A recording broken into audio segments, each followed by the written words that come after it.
ఇప్పుడు కేవలం 7,999 up to 10 kgs వరకు బరువు తగ్గి అధిక బరువు నుంచి వచ్చే ప్రధాన సమస్యలను దూరం చేసుకోండి.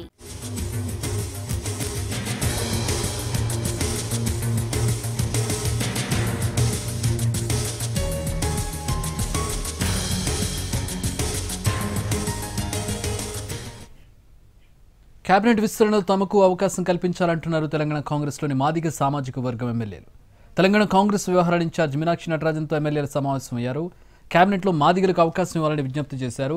అధిష్టానం దృష్టికి తీసుకెళ్తామని మీనాక్షి హామీ ఇచ్చిందంటున్నారు మాదిగ సామాజిక వర్గం ఎమ్మెల్యేలు. మరోవైపు రేపు ఢిల్లీకి వెళ్లి అధిష్టానాన్ని కలిసి యోచనలో ఉన్నారు మాదిగ సామాజిక వర్గం ఎమ్మెల్యేలు. మా ప్రజలు కావాలి, మా పదవి కావాలి, అట్లేం లేదు. మంత్రివర్గ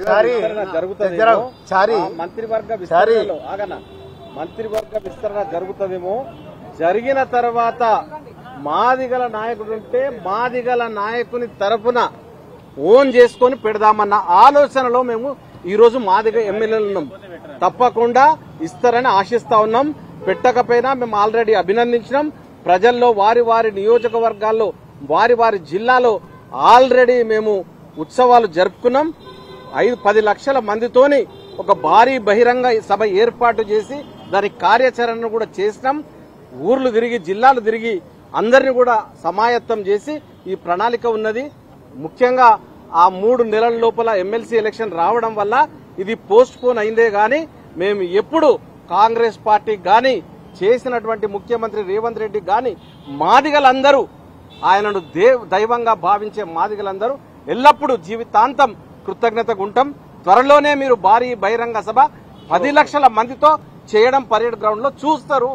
ఇది పోస్ట్ పోన్ అయింది కానీ మేము చేయలేకపోవడం కాదు. ఎమ్మెల్సీ ఎలక్షన్ రావడం వల్ల కోడ్ ఉండడం వల్ల చేయలేదు. Thank you. ఇప్పుడు ఉన్నారు ఇట్లా మీ 5 కావాలంటున్నారా? మీ 5 ఒకరు కావాలంటున్నారా? 5 ఎవరినొకరైనా ఫైనల్ చేసి ఒక నిమిషం మీనాక్షి నటరాజన్ ఏం చెప్పారు, రేవంత్ రెడ్డి గారికి ఏం చెప్పారు? ఒక నిమిషం. మేము 6 మంది ఉన్నాం. 6 మంది మాకు ఇస్తారు. నువ్వు అడుగుడు గమ్మతుంది. అయితే చెప్పేది మా 5 గుట్ల ఎవ్వరికి ఇచ్చినా ఓకే. 6 గుట్ల మేము 6 మంది మాదిగలు ఉన్నాము. కాంగ్రెస్ పార్టీ తరఫున 5 గెలిచినా మాకు తోడుగా మన యాదవ్ వచ్చాడు. మా కులస్తుడు, మా బలగం, మా మాదిగోడు, మా బంధం. ఈ 6 మందిలా అధిష్టానం ఎవ్వరికి ఇచ్చినా కూడా ఓకే. మేము పేరు చెప్తారా? చెప్తారు. అందరం కాంగ్రెస్ ఎమ్మెల్యేలమే. అవునా? ఇప్పుడు ఐక్యత ఉన్నట్టా లేనట? కొట్టుకుంటారా మేము? మీ అందరి ధన్యవాదాలు.